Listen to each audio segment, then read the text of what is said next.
पहुँचे साँझ सकारी,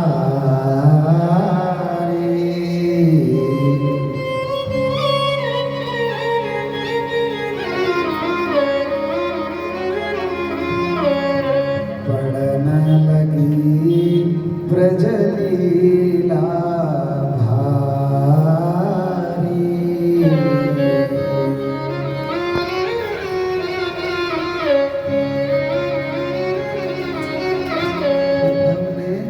जैसे ही वृंदावन की सीमा में प्रवेश किया तो उनके साथ वो घटना घटी जो आज भी हम लोगों के साथ घटती है।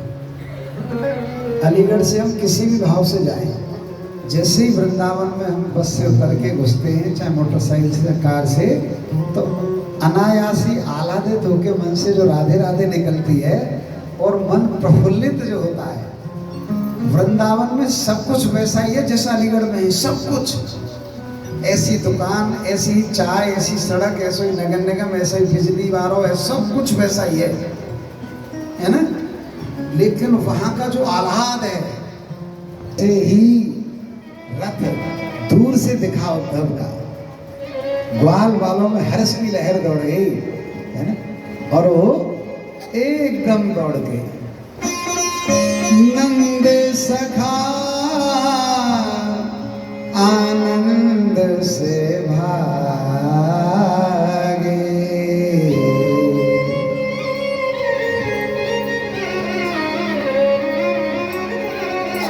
और पहुंच गए उद्धव के आगे।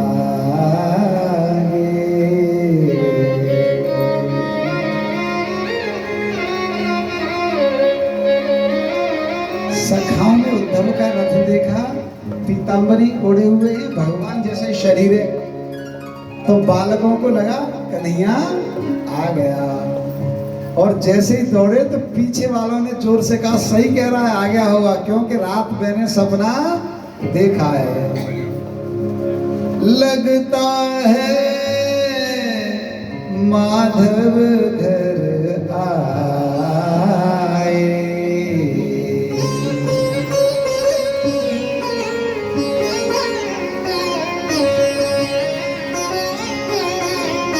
सगुन स्वप्न मोहि रात में आए।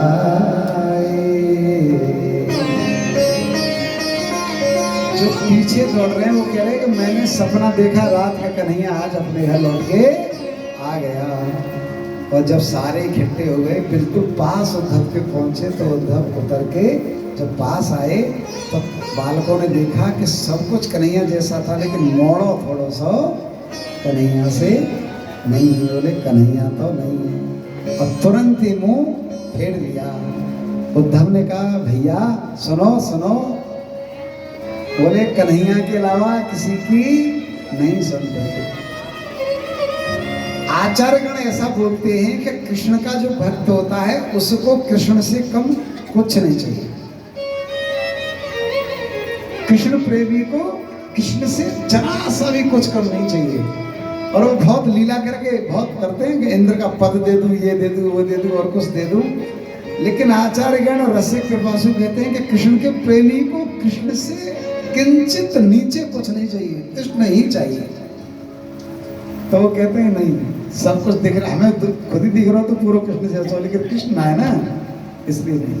और दौड़ के आगे कंधे पे हाथ रख के उद्धव ने सखाओं को रोक लिया। बोले भैया कृष्ण जैसा नहीं है, लेकिन उनका ही कजिन हूँ, उन्होंने ही भेजा है। जब कहा कि उन्होंने भेजा है तो सखा खड़े हो गए और बोले कि देखो मुझे सबका हालचाल जानने के लिए भगवान ने भेजा है।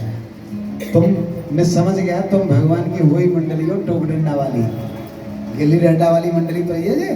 बोले कि हाँ जी ये, क्योंकि बोले मैं समझ गया। तो बोले कि ये तो चिट्ठियाँ रखो अपने अपने, और मुझे बताओ तुम्हारे हालचाल कैसे हैं, जिससे मैं भगवान को जाके बता सकूं। बोल नहीं रहे बहुत देर तक कुछ। फिर थोड़ी देर बाद एक सखा बोला, दरस बिनु दुख न लागे। हे उद्धव, कृष्ण बिनु दुख न लागे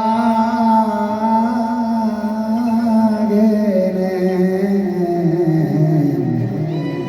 रस बिनु दुख न लागे ने। क्या बताएं